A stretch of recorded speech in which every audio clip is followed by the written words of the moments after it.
Salut à tous les gars, bienvenue pour une nouvelle vidéo. Je tenais à dire en introduction que vous avez été nombreux là dernièrement à vous abonner à la chaîne, donc ça fait plaisir, merci du soutien, ça motive et du coup on va garder le cap. Donc encore merci à vous et voilà, on continue sur notre lancée. Maintenant, le thème du jour, aujourd'hui vous le voyez derrière moi, on va parler donc Biohazard Resident Evil dans sa version Director's Cut DualShock Edition. Après le générique, les gars.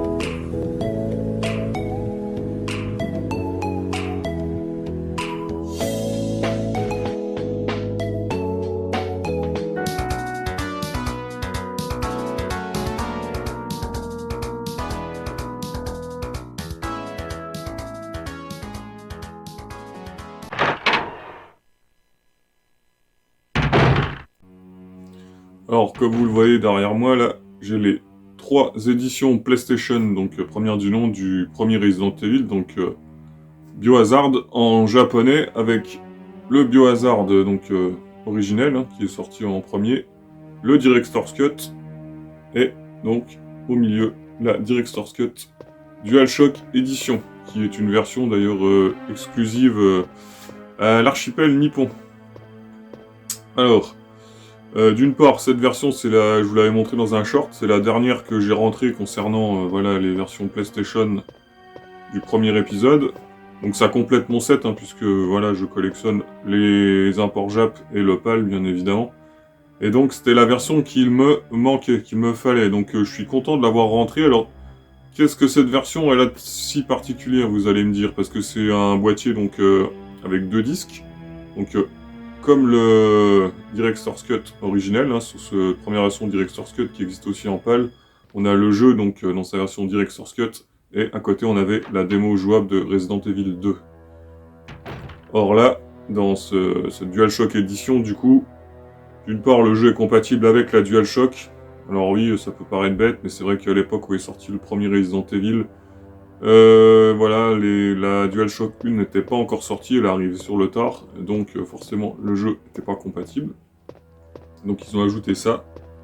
Bien sûr, il y a toujours le jeu donc dans sa version Director's Cut, et en fait on a un deuxième disque dans lequel en fait il y a, si vous voulez, des captures vidéo. Alors du premier donc épisode Resident Evil, où en fait, si vous voulez, on a les voix ont toujours été en anglais, peu importe la localisation du jeu, et ce même en japonais. Et là en fait on a les acteurs qui ont joué dans la fameuse cinématique d'intro, on voit en fait les différentes fins du jeu, puisqu'au final on peut avoir mine de rien 7 fins différentes. Alors évidemment ça se joue sur des détails, hein, c'est toujours la même chose.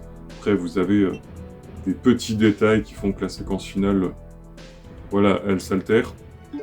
Et donc dedans en fait vous avez toujours les acteurs, et là en fait ça a été, leur voix a été doublée intégralement en japonais, donc on peut revoir ces séquences en fait intégralement en japonais.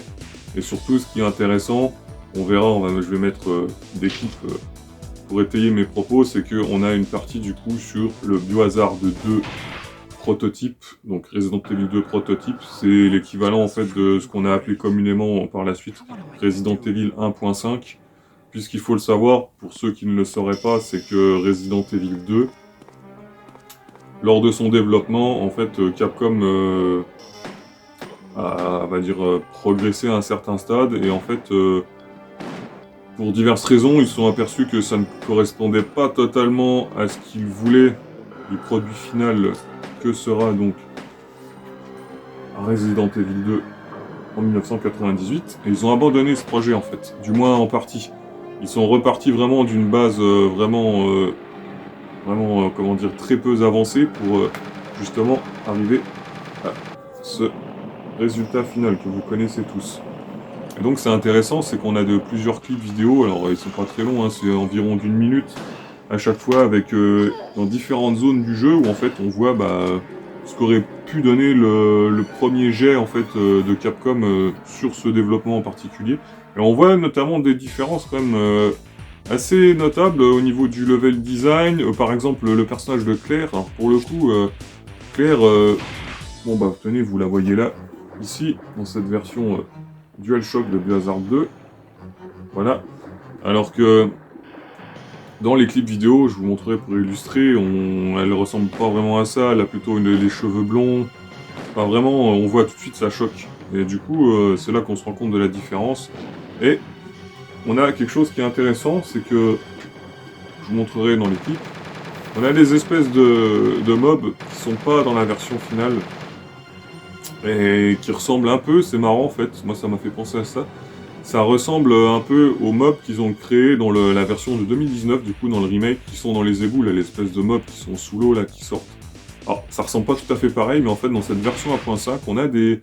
Pour l'époque, c'était ambitieux, je trouve, ça avait l'air plus orienté action, mine de rien, c'est peut-être pour ça qu'ils ont fait machine arrière, puisqu'à l'époque, on était vraiment sur l'aspect survival. C'est que, au final, ben, on avait des mobs qui arrivaient à passer les zones, a priori, donc à travers les portes, hein, puisque les portes sont des micro-chargements normalement de base, donc ça nous fait changer de zone, et qui ressemblait un peu à Birkin, vous savez, avec des yeux un peu partout sur le corps, et qui pouvaient passer dans les grilles d'aération, sortir par le sol, etc. etc. Donc je trouvais ça assez surprenant, et pour le coup, pour l'époque, c'était ambitieux, peut-être trop orienté action, c'est peut-être pour ça qu'ils ont fait machine arrière, et on y voit notamment des séquences voilà, qui sont pas présentes dans le jeu final, forcément. Donc c'est très intéressant d'un point de vue rétrospective. Maintenant, l'autre partie du disque en lui-même, qu'est-ce que ça contient? Alors c'est là que c'est intéressant, c'est pour ça que je vous remonte notamment cette version donc, DualShock. C'est que si vous possédez les versions japonaises des 4 versions existantes, des jeux japonais, à savoir de Resident Evil 1 et 2, là vous en avez donc 3, mais au final c'est 2 fois le même jeu, là c'est deux versions Director's Cut, mais c'est le même jeu, avec le 1. Vous avez cette version donc appelée DualShock, qui est sortie au Japon. Et vous avez donc aussi, alors là je vous montre en pâle parce que je ne possède pas la version japonaise, mais ça marche qu'avec la version japonaise, la version simple, le RE2, et en fait, vous avez des slots qui sont prévus sur le disque, qui sont préchargés, alors c'est un peu cheat code, où en fait vous pouvez directement précharger des saves en fait, où il y a tout qui est débloqué, donc par exemple pour le 2, vous pouvez démarrer direct avec la Gatling en illimité, vous avez le scénario de Hunk, le 4ème survivant directement, vous pouvez jouer avec le lance-roquette, ça vaut aussi pour le premier, enfin tout, en gros vous avez tous les bonus qui sont préchargés sur le disque, vous sélectionnez le jeu, donc la version du jeu en question, par exemple, voilà, Biohazard 2, DualShock, je veux jouer avec le lance-roquette, sélectionnez l'intitulé, voilà, où il y a le lance-roquette, ça va le mettre sur votre carte mémoire, et ensuite vous avez plus qu'à lancer le jeu, vous chargez la partie, vous commencez avec le lance-roquette, en fait, c'est vraiment...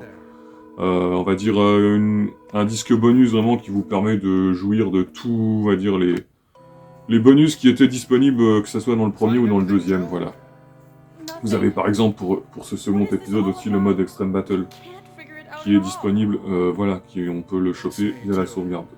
Un mode d'ailleurs qui sera disponible chez nous en PAL plus tard, notamment dans sa version GameCube. Voilà, ça c'est dit. Donc, voilà pourquoi moi cette version Director's Cut DualShock Edition m'intéressait beaucoup, notamment pour son disque Complete Disc, voilà c'est l'intitulé. Et enfin, pour le jeu en lui-même, ce qui change par rapport aux autres versions, c'est son OST. Alors pour ceux qui sont habitués comme moi aux musiques d'origine, quand vous jouez à cette version, une fois que vous avez passé la séquence d'intro avec le premier zombie, hein, le classique, bah, vous arrivez dans le hall, quand vous cherchez Wesker qui est plus là, et là direct, on entend hein, vraiment ça choque. Voilà, on arrive sur des thèmes remixés, et j'ai joué un petit peu, et finalement, je trouve que ça se marie plutôt bien.